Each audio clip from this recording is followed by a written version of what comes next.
Pai, esteja o nosso coração aberto para a iluminação do Teu Espírito por meio da Tua Palavra. Em nome de Jesus. Amém. Agora, no mês de setembro, o pastor sul-africano Joshua Malakela anunciou que Jesus voltaria em setembro. Dá uma olhada ao lado aí. Ao que tudo indica, ele errou. Mas isso produziu uma grande frustração, porque pessoas venderam seus bens, abandonaram seu emprego, abriram mão dos seus sonhos. Pessoas que estavam com verdades entaladas na garganta, foram lá e um dia antes disseram tudo o que queriam dizer, mas não tinham coragem. Porque pensaram, amanhã eu vou ser arrebatado. Segura essa. Imagina ter que lidar com tudo isso depois. Não aconteceu. Que tudo não passou de uma grande frustração. Mas sabe, não é a primeira vez que fazem isso. Houve um pregador chamado Guilherme William Miller, que profetizou que Jesus voltaria em 1844. Os registros históricos dizem que as pessoas, novamente, venderam o que tinham, suas posses, pediram a conta do emprego, muitos se vestiram de branco, porque se queriam subir para o céu, queriam subir em classe. Há relatos de pessoas que ficaram em cima dos telhados, em colinas, e esperaram. E esperaram. E nada aconteceu. Esse episódio da história é chamado de A Grande Frustração. Mas Charles Taze Russell marcou uma nova data, outra pessoa. Se a minha memória não me traz, 1940, deixa eu ver a minha anotação se eu tenho aqui, 1914. E como você pode imaginar, não aconteceu. Ele achou uma saída alternativa e disse, não, o que eu falei estava certo, Jesus voltou invisivelmente. E inaugurou o seu reino. De tempos em tempos as pessoas dizem isso. No ano 2000, não sei se vocês se lembram, final dos anos 90, pertinho do ano 2000, 1999, falaram do bug do milênio. Lembram disso? Millennium Bug. Eu, naquela época, estava morando nos Estados Unidos, e eles diziam que na virada de 99 para o ano 2000, era o fim de tudo. Os computadores iam enlouquecer, o arrebatamento ia acontecer, e o mundo ia se desconfigurar completamente. Os supermercados estavam vazios, mas não é porque Jesus tinha voltado, não. É porque as pessoas ficaram assustadas, comprando e estocando água, comida em lata. Eu me lembro que eu e a Júlia estávamos num culto naquela véspera. Aliás, o americano nem tem muito hábito de fazer esses cultos de virada, de 31 para o dia 1º, mas naquele ano era especial. Vai que ele volta na meia-noite. E nós estávamos num culto, e quando deu ali perto do horário, pastor, todo mundo de joelho agora, vamos orar, confessa o seu pecado, faz o que você tem que fazer aí, resolve o seu. E veio a meia-noite. Nada aconteceu. Mas naquele dia ninguém ficou muito frustrado, não. Foi uma alegria naquela igreja. Cantaram felizes. Parece que não prestam atenção nas palavras de Jesus. Aqui, olha. Mateus capítulo 24, versículo 36. Jesus, aquele que prometeu que voltará, disse assim: ninguém sabe nem o dia, nem a hora em que essas coisas acontecerão. E apesar de existir muita frustração e abuso quanto a essa doutrina da volta de Jesus, continua o fato de que ele prometeu que voltará. Essa é uma promessa bíblica. Jesus disse que um dia ele voltaria para essa terra. Viria para transformar definitivamente a história dos homens e a manifestação gloriosa do reino de Deus. É por isso que na igreja primitiva criou-se uma expressão que está lá no livro do Apocalipse, Maranata. O que significa mesmo? não é apenas uma declaração, é quase que uma conclamação. Maranata, ora, vem, Senhor Jesus.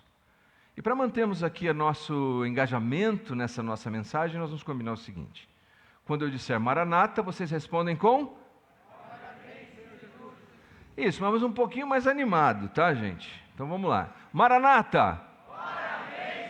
Agora sim. Nosso tema é a bendita esperança. Abra sua Bíblia em Tito, capítulo 2, versículos de 11 a 14. A bendita esperança.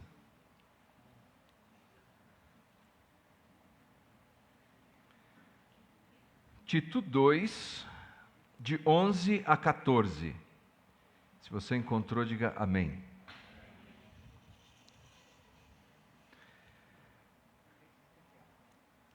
Porque a graça de Deus se manifestou salvadora a todos os homens.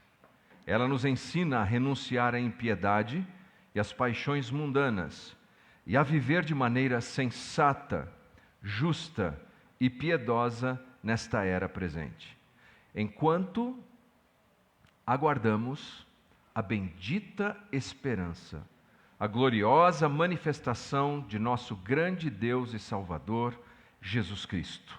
Ele se entregou por nós a fim de nos remir de toda a maldade e purificar para si mesmo um povo particularmente seu, dedicado à prática de boas obras.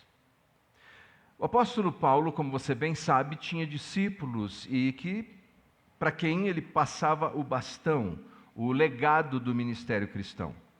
Um desses discípulos próximos, ligados a ele, foi Tito. E Tito demonstrou ser um eficiente discípulo. Por exemplo, na igreja de Corinto, já pregamos sobre Corinto algumas vezes aqui, era uma igreja problemática, com muitas divisões, com conflitos internos. E quem é o discípulo de Paulo que vai até lá para colocar a casa em ordem? Tito. E agora há um outro lugar, repleto de desafios, que é numa ilha. A ilha de Creta. E ele precisa de um discípulo bom para resolver ali, para lidar com aquelas pessoas. Veja como era difícil a ilha de Creta. Capítulo 1, versículo 12. Tito 1, 12. É uma citação que Paulo faz de um filósofo grego chamado Epimenides. Ele diz assim: um dos seus profetas ou filósofos chegou a dizer: cretenses, sempre mentirosos, feras malignas, glutões, preguiçosos. Bom, é ali que Tito está. Já imaginou? Olha, eu vou te mandar para um lugar onde todo mundo é mentiroso, fofoqueiro, glutão, gente maldosa. A ilha de Creta também é conhecida na mitologia grega pelo Minotauro. Lembram do Minotauro? Quantos lembram da história da mitologia do Minotauro? Pois é, mas o Minotauro, comparado aos cretenses, parece que é fichinha. Eles eram terríveis. Mas Tito é o instrumento de Deus, é o discípulo apostólico para colocar aquela casa em ordem. E como Paulo imagina que haveria uma correção de curso, que essas pessoas mudariam o seu comportamento, abraçariam uma nova ética, uma nova moral, um novo jeito de viver a vida, uma nova maneira de tratar os seus filhos, os seus vizinhos, os seus amigos. O que poderia ser a grande motivação para que essas pessoas vivessem diferentes? Considere. Capítulo 1, versículo 2, Paulo fala de esperança da vida eterna. Aqui, diferentemente de João, que fala de vida eterna como uma nova qualidade de existência, Paulo usa a linguagem de esperança de vida eterna como algo escatológico, como uma garantia de algo que acontecerá no futuro, quando não mais teremos qualquer tipo de morte. Capítulo 3, versículo 7, ele diz assim: para que, justificados pela graça, sejamos feitos herdeiros, segundo a esperança da vida eterna. E no capítulo 2, que vimos há pouco, ele fala: enquanto aguardamos a bendita esperança, a gloriosa manifestação de nosso grande Deus e Salvador, Jesus Cristo. Note, Paulo acredita, e por isso ele escreve inspirado, que quando um cristão, quando um seguidor de Jesus, renova o seu coração com uma expectativa escatológica. A escatologia é a doutrina que estuda o fim dos tempos. Quando um cristão coloca o seu coração nessa esperança de que Jesus voltará, essa esperança tem um poder transformador, de mudar como nós vivemos hoje, como nós vivemos agora. Imagine que um jovem tenha a oportunidade de entrar numa grande universidade na Alemanha, ou na França, ou nos Estados Unidos. Fala, olha, você tem essa oportunidade, você vai entrar nessa universidade. Tudo indica que se ele realmente tem o desejo de entrar naquela universidade, isso vai afetar a vida dele agora. Porque provavelmente ele vai estudar alemão, se ele vai para a Alemanha, ou francês, ou inglês. Ele vai tentar entender a cultura daquele lugar. Porque a esperança do que será transforma o que se é. E Paulo parece enfatizar isso de uma maneira muito clara. Maranata. Ora vem, Senhor Jesus. Alguns já pegaram, outros ainda não. Maranata. Ora vem, Senhor Jesus. Então, nesse nosso texto, capítulo 2, versículo 13, ele diz assim: nós aguardamos a bendita esperança, a gloriosa manifestação de nosso grande Deus e Salvador, Jesus Cristo. O escritor e pastor John MacArthur toma essa expressão como significando uma expressão geral da volta de Jesus. Você sabe, há escolas diferentes que interpretam a volta de Jesus, embora concordem que Jesus vem. Mas o John MacArthur entende que essa é uma expressão geral, que não faz uma distinção, por exemplo, entre o arrebatamento da igreja, que é quando Cristo, na sua primeira fase do seu retorno, leva a igreja para estar consigo, o que me parece que faz muito sentido, especialmente sob a luz de João capítulo 14, quando Jesus disse: eu vou preparar um lugar, e quando estiver preparado eu faço o quê? Eu volto e levo vocês comigo. Mas seja como for, o objetivo de Paulo nessa carta não é dar apenas sequências de eventos, é uma carta pastoral, primeiramente. É uma carta que tem por objetivo mostrar que a expectativa da volta, da manifestação gloriosa do nosso Senhor, ela é a gasolina, o combustível que nós precisamos para mudar a nossa vida hoje. E exatamente, concordo com MacArthur, de que num certo sentido essa expressão engloba qualquer que seja essa fase da aparição, da manifestação gloriosa do nosso grande Deus e Salvador, Jesus Cristo. Aqui nós temos a primeira lição do texto, versículo 11 e 12. Porque a graça de Deus se manifestou salvadora a todos os homens. A graça de Deus se manifestou salvadora a todos os homens. Ela ensina, a graça ensina, a renunciar. Essa é a primeira lição. Renúncia. É como se a graça de Deus aqui fosse apresentada como uma professora. Aliás, a palavra grega utilizada no texto é a mesma raiz para pedagogia, ensina. Paulo diz assim: a graça nos ensina. E o que a graça ensina nesse texto? Primeiro, a graça ensina uma renúncia. Não é apenas uma renúncia do legalismo, em que você vive a vida cheia de regras, de pode ou não pode, mas é o resultado da experiência que você teve com Cristo. É uma resposta natural a ter recebido esse grande livramento gracioso por parte de Deus.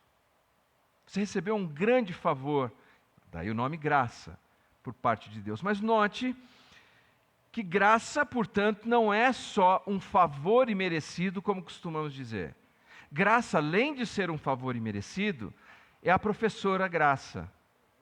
Você tem uma professora chamada professora graça. E o que ela ensina? Primeiro, ela ensina que você deve renunciar a algumas coisas. Você foi tão abençoado por Deus, a intervenção de Deus na sua vida, o livramento que Ele te dá, o perdão dos pecados, a graça salvadora é tão intensa que a resposta lógica seria escolher uma mudança de vida. Então veja, não é forçosamente, não é por força de lei. Um exemplo. Um amigo me contou que esse jovem que morava numa cidade aqui da Zona Leste, ele se parecia com o malandro do bairro. Todo mundo achava que ele era parecido com o malandro do bairro. E ele gostava disso. Ele achava que dava a ele um certo senso de autoridade ali no bairro. Então o que ele fez? Ele começou não apenas a ser fisicamente parecido, mas se vestir como o malandro do bairro. Até que uma noite chegou um carro. 4 elementos pegaram o cosplay do malandro do bairro, levaram ele numa rua escura, num beco, e falaram: agora, a casa caiu, você vai morrer. Estavam armados, fizeram ele tirar a camisa, fizeram ele deitar no chão, e ele chorando. A essa altura ele está chorando e dizendo: não sou eu, me dá uma chance, me deixa ir embora, vocês estão confundindo. E deitaram ele de costas e armados para atirar nele. E um dos meliantes disse assim: ó, não é ele mesmo. Ele não tem a tatuagem nas costas que o fulano tem. Então deixa esse mané embora. Ele foi embora apavorado, pernas trêmulas, suando frio. Ele recebeu uma graça. Foi? Um livramento, uma graça. Bom, o que a professora Graça ensinaria a ele? Agora, filho, muda o jeito de pentear o cabelo, muda o seu guarda-roupa, ou não? Não seria a lógica que a professora Graça ensinaria? Mas ele era obrigado a isso? É uma força de lei? Não, é uma resposta lógica ao grande livramento que recebeu. Mas sabe o que ele fez? Mandou fazer uma tatuagem nas costas. Porque o ser humano às vezes não entende as lições da graça. Seria cômico se não fosse trágico. Mas eu penso que algumas vezes nós somos assim. Nós fomos alcançados pela graça de Deus, Deus nos perdoou dos nossos pecados, Deus nos libertou de tantas coisas em nossas vidas, Deus nos ajudou de uma maneira tão maravilhosa. A única resposta cabível à graça de Deus que nos alcançou seria uma mudança ética, comportamental, moral, de valores, de princípios, do jeito que lidamos com a vida e com as pessoas. Mas ao invés de fazermos isso, parece que queremos fazer a tatuagem nas costas. A graça ensina, meus queridos, e a graça ensina primeiro sobre renúncia, mas ela ensina na sequência que o resultado direto disso diz assim, que é vivermos de maneira sensata. A palavra sensata significa você ter a mente boa, uma mente sóbria. E o que esse jovem que me referi há pouco não demonstrou. Porque qualquer um que tenha a professora Graça deve aprender que na vida devemos fazer renúncias. E que essas renúncias vão nos levar invariavelmente a um novo estilo de vida. Esse novo estilo de vida é um estilo de vida que é sensato, que é justo e que é piedoso. Quantos aqui já foram alcançados pela graça de Deus? Deixe-me ver. Poxa, que domingo maravilhoso! Quantos aqui têm a professora Graça em sua vida? Olha que ótimo! E o que ela está ensinando você? Quais são as áreas na sua vida que ela está dizendo, com aquela doce voz do Espírito Santo, que você precisa mudar? Que precisa fazer diferente? Que você tem que tratar a pessoa diferente? Precisamos aprender a lição. Mas vamos em frente, que nós temos aqui um outro ponto importante, ao redor do qual orbitam todos esses ensinamentos da graça, que é o ponto 2, o retorno. Versículo 13 diz: nós fazemos isso, aprendemos as lições da graça, renunciando aquilo que é ruim, abraçando um estilo de vida piedoso e justo, enquanto aguardamos a bendita esperança, a gloriosa manifestação de nosso grande Deus e Salvador, Jesus Cristo. Maranata. Ora vem, Senhor Jesus. Amém. Estão esquentando, hein? Ou é o templo mesmo? Não sei. Note aqui, aguardamos. Essa expressão está no presente contínuo. Nós aguardamos. Cada geração tem essa esperança. Aguardamos. É uma expectativa contínua, constante. Estamos sempre aguardando. Eu hoje, se não tivesse tanto calor, eu teria vindo aqui de terno, gravata, uma Bíblia bem grande, porque essa é uma doutrina raiz.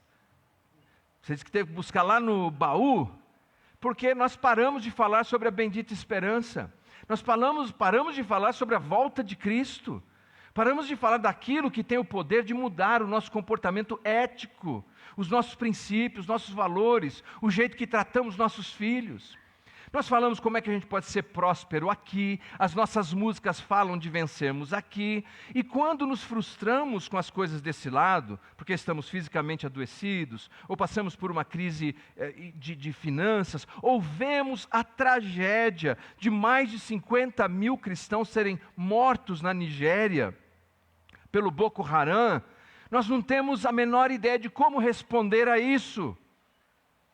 Mas há uma resposta para a nossa dor e para a nossa angústia. E todas as soluções não estão aqui.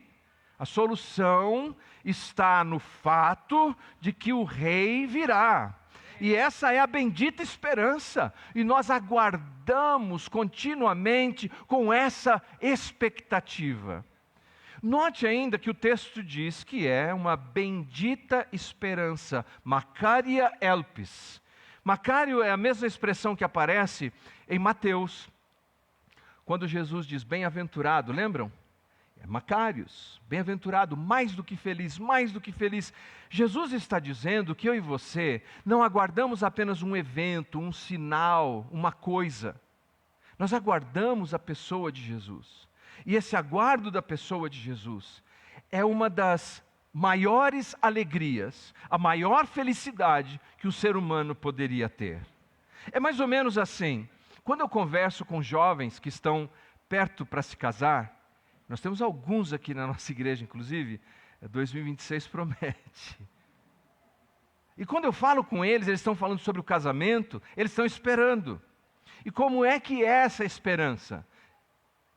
Rapaz, tenho que marcar um horário, pastor.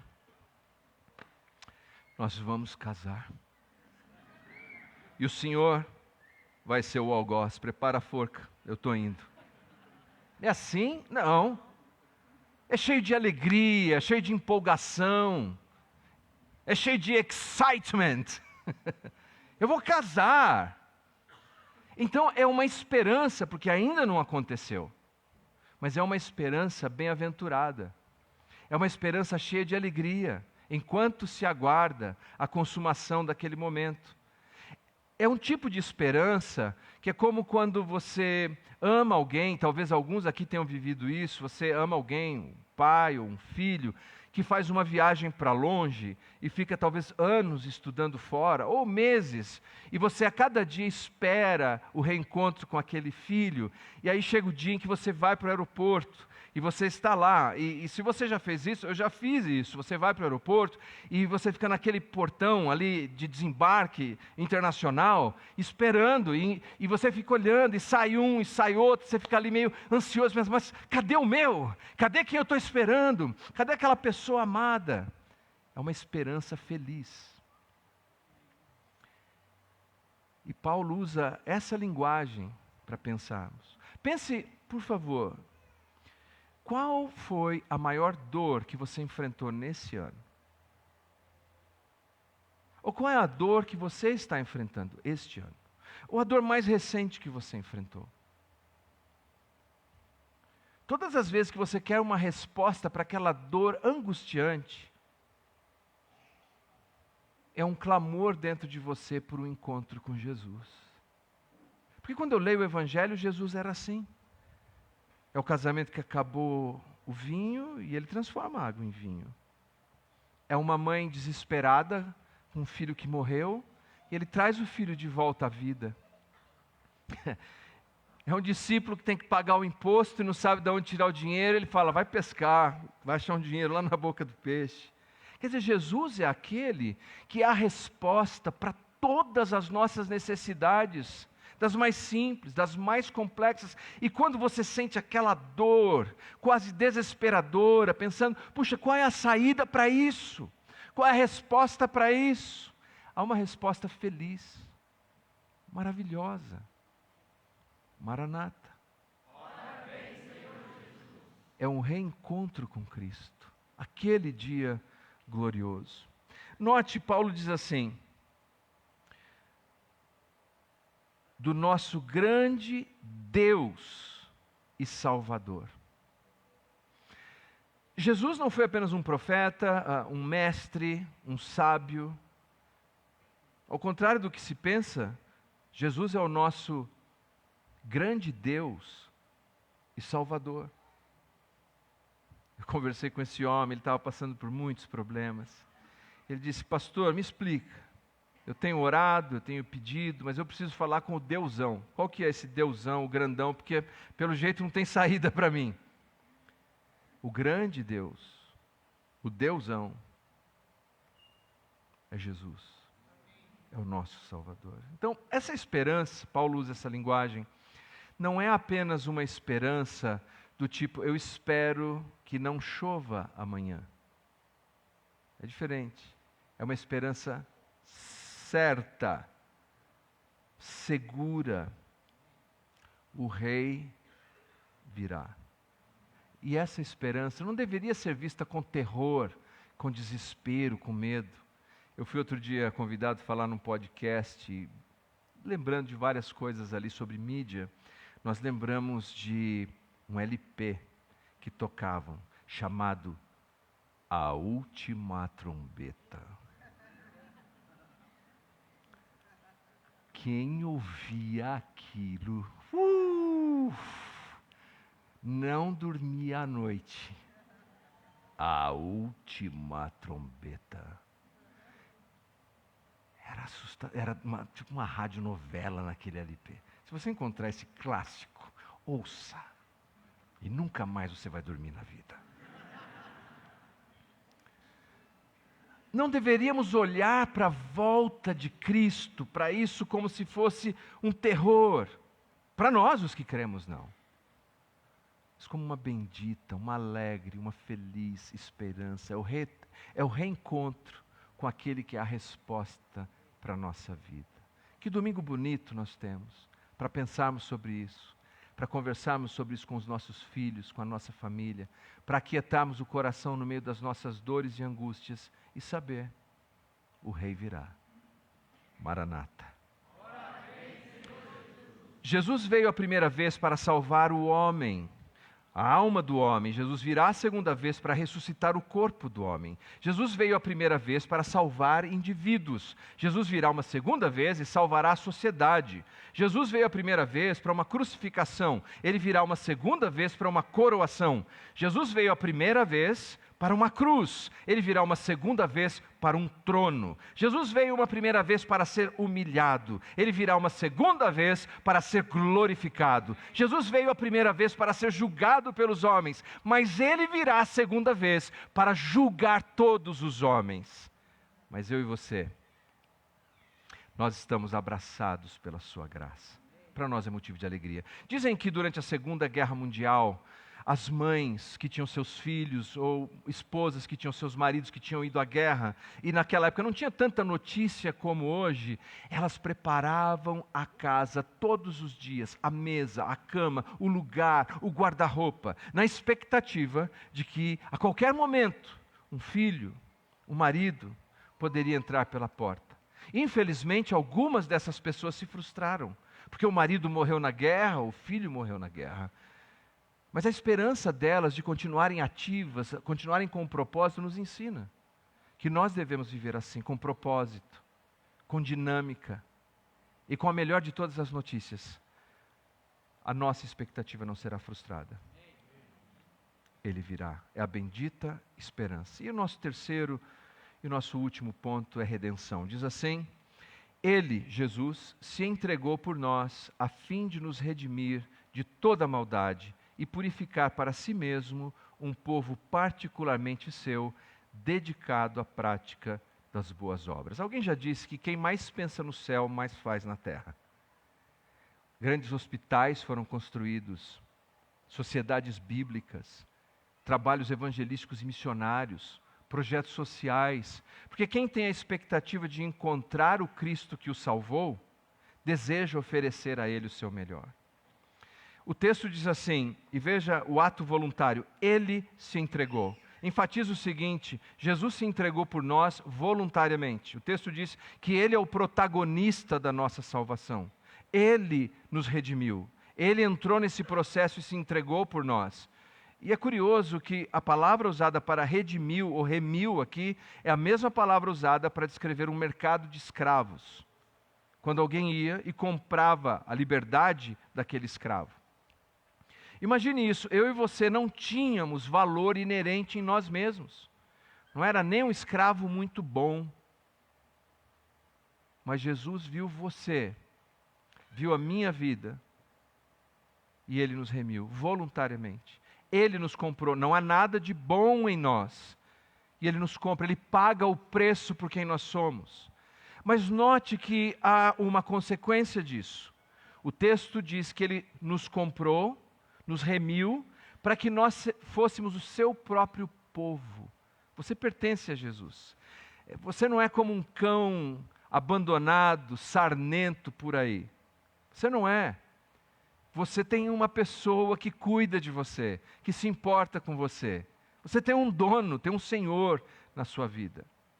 Mas ao mesmo tempo, esse povo que é uma propriedade peculiar, exclusiva de Cristo, é um povo que Ele deseja que viva para boas obras. Note.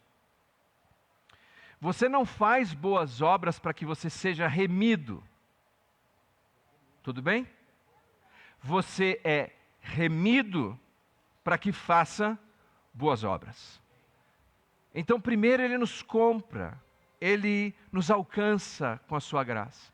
Depois, Ele nos comissiona. Assim como um pássaro tem duas asas, nós temos dois aspectos. Ele nos liberta da maldade e nos purifica para sermos um povo seu. Maranata. Em 1871 houve um grande incêndio em Chicago. G. Campbell Morgan conta que muitos dos comerciantes que ali estavam desesperados, eles perderam tudo. Mas um deles pegou uma mesa, colocou do lado de fora e pôs uma placa. Tudo perdido, menos a esperança. Amanhã eu estou de volta nos negócios. É uma frase boa. Porque a esperança é uma espécie de oxigênio da alma. Mas mesmo essa frase dele não é tão profunda quanto a esperança que nós temos. Sabe por quê? As pessoas costumam dizer assim: enquanto tiver vida, ainda existe. A teologia de Cristo, a teologia paulina inverte. Enquanto tiver esperança, haverá vida. É mais profundo, é mais amplo, é mais pleno. Eu gosto dessa frase de John Piper e eu vou encerrar aqui. Essa esperança confiante nos dá o encorajamento e o fortalecimento de que precisamos para a vida diária. Ela não nos coloca em uma cadeira de balanço, onde aguardamos complacentemente o retorno de Jesus Cristo. Em vez disso, nos coloca no mercado de trabalho, no campo de batalha, onde continuamos prosseguindo quando os fardos são pesados e as batalhas são difíceis. A esperança não é um sedativo, é uma injeção de adrenalina, é uma transfusão de sangue espiritual. É a razão de continuarmos lutando a cada dia, confiando a cada dia. Maranata!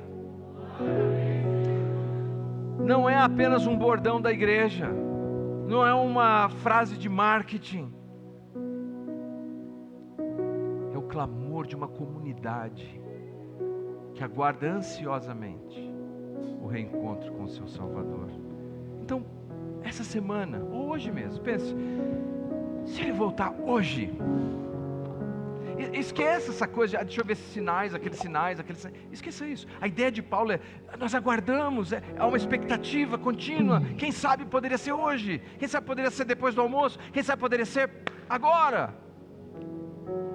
Como eu me encontraria com Ele? Eu quero encontrar com Ele dizendo: Senhor, eu sou um trabalhador fiel, simples, fraco, frágil, mas que entendeu, eu fui redimido, comprado, eu não pertenço a mim mesmo, eu sou um servo teu, eu quero ser um instrumento em tuas mãos, onde eu passar. E eu já entendi, Senhor, a minha esperança vai muito além dessa vida, muito além das dores desse tempo. E isso é uma bendita esperança. Vamos colocar em pé.